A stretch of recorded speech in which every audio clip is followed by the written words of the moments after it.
Hello friends, my name is Ravi Shankar and I am a UI UX designer and I am come here to share my experience with you of UX designing and the front end development part. So friend, मैं आप लोग के लिए एक complete video series बना रहा हूँ जिसमें कि हम लोग कवर करेंगे UI UX से जितने भी रिलेटेड क्वेश्चंस हैं, क्यूरीज हैं और वो कौन कौन से चीज़ें हैं जो कि इंपॉर्टेंट है एक UX डिज़ाइनर के लिए। तो उन सारी चीज़ों हम लोग कवर करेंगे। हर एक टॉपिक पे हम लोग बात करेंगे कौन सी टूल्स हम लोग को यूज़ करनी चाहिए, कौन सा कॉन्सेप्ट हम लोग को यूज़ करनी चाहिए। तो दोस्तों सबसे पहले मैं ये बताता हूँ कि UI और UX में क्या डिफरेंसेस है, जो ज़्यादातर एक कॉमन क्वेश्चन सब में कि व्हाट इज़ UI और व्हाट इज़ UX। तो आप लोग ऐसे भी जानते हैं कि UI इसका मतलब होता है user interface. It's something like layout. हम लोग कोई भी जो लेआउट बनाते हैं उसे हम लोग एक यूज़र इंटरफेस कहते हैं। वो लेआउट जीमेल का भी हो सकता है, वो फेसबुक का भी हो सकता है, वो ट्विटर का भी हो सकता है या किसी नॉर्मल वेबसाइट का भी हो सकता है। बट वो इंटरफेस आप एक लॉगिन पेज का भी बता सकते हैं या किसी भी चीज़ का एक इंटरफेस, मतलब एक डिज़ाइन सिंपल। बट क्या वो डिज़ाइन यूज़र फ्रेंडली है? इसका मतलब क्या कि किसी भी यूज़र के लिए वो कंफर्टेबल डिज़ाइन है, वो डिज़ाइन उस यूज़र के लिए कंफर्टेबल है। It's means it's a good design, user friendly design. So हम लोग इसी पार्ट को हम लोग ऐसे भी बोल सकते हैं कि UX design, it's means user experience design. User experience का मतलब होता है ये जो टर्म है वो एक्सपीरियंस के ही है, के लिए आया है बीच में, और इसका मतलब होता है कि वो जो डिज़ाइन है क्या वो यूज़र फ्रेंडली है, क्या वो यूज़र एक्सपीरियंस डिज़ाइन है या नहीं। तो दोस्तों किसी भी डिज़ाइन को हम लोग जब यूज़र फ्रेंडली डिज़ाइन में कन्वर्ट करते हैं तो उसके लिए हम लोग को कुछ कॉन्सेप्ट चाहिए होता है जिसे बोलते हैं UX डिज़ाइन कॉन्सेप्ट।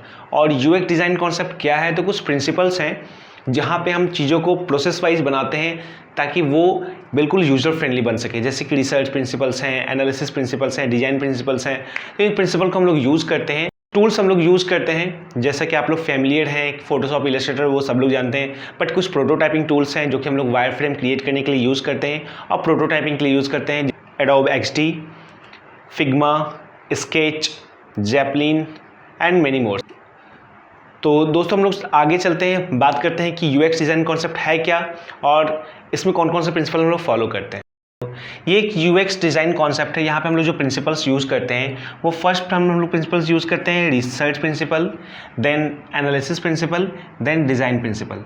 तो हम लोग इसमें कौन से प्रिंसिपल्स यूज़ करते हैं? अब रिसर्च प्रिंसिपल्स में भी कुछ प्रिंसिपल्स आते हैं जैसे कि user centre design principles, card sorting design principle, persona design principles. तो इन सब से हम लोग क्या करते हैं, यूज़र के डेटा को कलेक्ट करते हैं और उन डेटा पे फिर हम लोग एनालिसिस करते हैं जिससे हम लोग जानते हैं कि कौन सा डेटा मेरे लिए कितना इंपॉर्टेंट है और उसकी क्या प्रायोरिटी है। तो उसके लिए हम लोग यूज़ करते हैं एनालिसिस प्रिंसिपल, जहाँ पे हम लोग देखते हैं सबसे पहले कंपटीटर एनालिसिस, फिर एम्पैथी प्रिंसिपल्स और फीचर प्रायोरिटाइजेशन। तो इन सब पे हम लोग वर्क करते हैं एनालिसिस पे। फर्स्ट ऑफ ऑल हम लोग को रिसर्च करना होता है, देन एनालिसिस करना होता है, फिर हम लोग बात करते हैं डिज़ाइन पे। जो डेटा हम लोगों ने कलेक्ट किया है उसी से हम लोग एक पहले डिज़ाइन क्रिएट करते हैं, but not in the full final design view में। हम लोग सबसे पहले स्टार्ट करते हैं लो फिडिलिटी डिज़ाइन से। लो फिडिलिटी का मतलब होता है रफ कॉन्सेप्ट, मतलब बस एक पेपर और पेन से बना हुआ डिज़ाइन। आप कुछ ऐसा ही बोल सकते हैं कि सिंपल एक पेपर है जहाँ पे मेरे पास एक नेविगेशन बार आएगा, यहाँ पे मेरे पास एक बैनर आएगा और कुछ बटन्स हो सकते हैं या कुछ भी लेआउट। तो एक रफ लेआउट होता है जिसे हम लोग बोलते हैं लो फिडिलिटी डिज़ाइन या लो फिडिलिटी वायर फ्रेम। उसके बाद फिर हम लोग इसे और हाई क्वालिटी पे से डिफ़ाइन करते हैं, मतलब बिल्कुल एग्जैक्ट हम लोग किसी सॉफ्टवेयर का यूज़ करते हैं, चाहे वो फोटोशॉप हो, चाहे इलस्ट्रेटर हो या XD हो या कोई भी टूल्स हो। तो जनरली हम उसे क्या करते हैं, बिल्कुल फेयर वे में, जैसे हम लोग रफ कॉपी और फेयर कॉपी बनाते थे उसी तरह से ये मेरा रफ कॉपी है और ये मेरा फेयर कॉपी है। तो कुछ इस तरह से हम लोग इसे एक हाई फिडिलिटी में डिज़ाइन में क्रिएट करते हैं। और जब हम लोग का डिज़ाइन रेडी होता है उसके बाद हम लोग अगले कॉन्सेप्ट तक जाते हैं, अगले डिज़ाइन के प्रोसेस जाते हैं जिसे हम लोग बोलते हैं फाइनल डिज़ाइन लेआउट। तो इस फाइनल डिज़ाइन में हम लोग एग्जैक्टली क्या करते हैं, एक्चुअल डेटा, एक्चुअल कंटेंट पे हम लोग वर्क करते हैं। ये मेरा सिर्फ प्लेस होल्डर होता है, यहाँ पे एक्चुअल डिज़ाइन या एक्चुअल कॉन्सेप्ट नहीं होते हैं। मैं आपको कुछ वायर फ्रेम दिखाऊंगा ताकि आपका कॉन्सेप्ट क्लियर हो सके कि किसे वायर फ्रेम करते हैं और किसे डिज़ाइन करते हैं। तो वायर फ्रेम का मतलब होता है जहाँ पे सिर्फ प्लेस होल्डर्स होते हैं और एक्चुअल डेटा नहीं होता है, एक्चुअल कंटेंट नहीं होता है। हम लोग वहाँ पे लिप्सम टेक्स्ट को भी यूज़ कर सकते हैं, इट्स मीन्स डमी टेक्स्ट को यूज़ कर सकते हैं, कुछ डमी इमेजेस को यूज़ कर सकते हैं for creating wire frames. But जब हम लोग डिज़ाइन बनाते हैं तो उस डिज़ाइन में हम लोग के पास एक्चुअल कंटेंट और एक्चुअल कंटेंट होने चाहिए।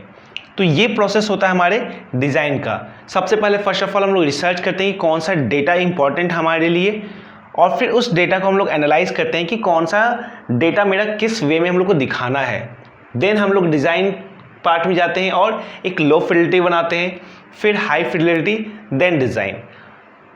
और इसी बीच एक कॉन्सेप्ट आता है प्रोटोटाइपिंग का। प्रोटोटाइपिंग हम लोग यूज़ करते हैं किसी प्रोसेस को दिखाने के लिए, चाहे वो चेकआउट प्रोसेस हो, चाहे वो ऐड टू कार्ट प्रोसेस हो, या कंप्लीट होल वेबसाइट का एक वॉक थ्रू हो।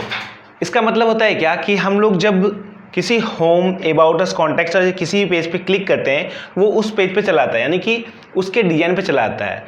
तो हम लोग के पास अगर वायर फ्रेम्स होता है हर एक ईच एंड एवरी पेजेस का, तो हम लोग क्या करते हैं, लिंक करते हैं एक पेज से दूसरे पेज को, ताकि हम लोग जब उस पर क्लिक करें तो मेरा होम से अबाउट पे जा सके, अबाउट से कॉन्टैक्ट पे जा सके, या किसी भी पेज से हम लोग किसी में भी नेविगेट कर सकें। तो वो हम लोग के पास एक सॉफ्टवेयर होता है जिसे हम लोग एडोबे XD बोलते हैं, प्रोटोटाइपिंग टूल्स, प्रोटोटाइपिंग सॉफ्टवेयर है, और फिग्मा है, उन सब में हम लोग इजीली प्रोटोटाइप कर सकते हैं। फर्स्ट ऑफ ऑल हम लोग को बनाना है ये वायर फ्रेम। अगर हम लोग का ये वायर फ्रेम कंप्लीट हो जाएगा तो हम लोग प्रोटोटाइपिंग भी कर सकते हैं और फाइनल डिजाइन भी कन्वर्ट कर सकते हैं। बट इन सारी चीज़ को फाइनलाइज व्यू देने के लिए हम लोग को प्रोसेस फॉलो करना पड़ेगा, जो कि प्रोसेस है research, analysis and then design. हम लोग एग्जैक्टली कभी भी डायरेक्टली डिज़ाइन तक नहीं पहुंच पाएंगे। अगर डायरेक्टली डिज़ाइन तक पहुंच जाएंगे तो हम लोग का मे बी वो यूज़र फ्रेंडली ना बन पाए। एग्जैक्टली हम लोग को यूज़र के साइकोलॉजी को समझना पड़ता है कि यूज़र का साइकोलॉजी क्या है, आखिर वो चाहता क्या है। तो अब हम इन सारे प्रिंसिपल्स में एक एक करके बात करें कि यूज़र सेंटर डिज़ाइन क्या होता है, कार्ड सॉर्टिंग क्या होता है, पर्सोना डिज़ाइन क्या होता है। देन हम लोग बात करेंगे एनालिसिस प्रिंसिपल पे, और देन हम लोग डिज़ाइन प्रिंसिपल बात करेंगे। तो मैं इन सारे चीज़ों को आई थिंक कवर कर लूँगा, और आई होप कि आपको ये समझ में आ रहा हो कि हम लोग यूजर एक्सपीरियंस डिज़ाइन बनाने के लिए कौन कौन से प्रोसेस को फॉलो करते हैं। तो हम लोग मिलते हैं नेक्स्ट वीडियो में with each topic in the brief format. Thank you.